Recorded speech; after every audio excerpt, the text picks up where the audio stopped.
السلام علیکم ورحمۃ اللہ وبرکاتہ۔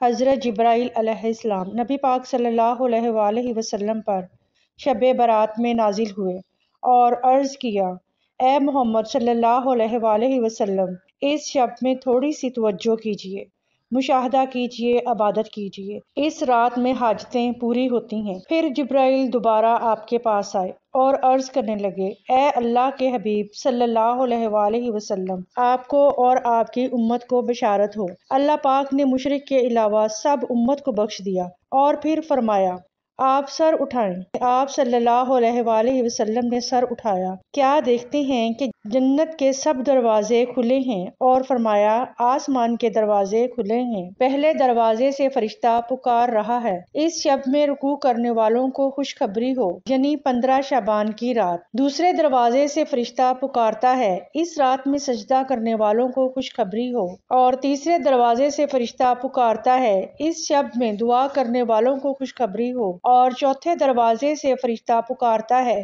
اس شب میں رو کر پکارنے والوں کے لیے خوشخبری ہو۔ اور پانچویں دروازے سے فرشتہ پکارتا ہے، اس شب میں بھلائی کرنے والوں کے لیے خوشخبری ہو۔ اور چھٹے دروازے سے فرشتہ پکارتا ہے کوئی سوال کرنے والا جس کا سوال پورا کیا جائے۔ ساتویں دروازے سے فرشتہ پکارتا ہے کوئی اللہ سے معافی مانگنے والا، مغفرت چاہنے والا جس کی ہم مغفرت کر دیں۔ میرے آقا صلی اللہ علیہ وآلہ وسلم فرماتے ہیں، میں نے پوچھا جبرائیل سے، یہ دروازے کب تک کھلے رہیں گے؟ تو اس نے کہا، طلوع فجر تک، جب فجر طلوع ہوگی اس وقت تک۔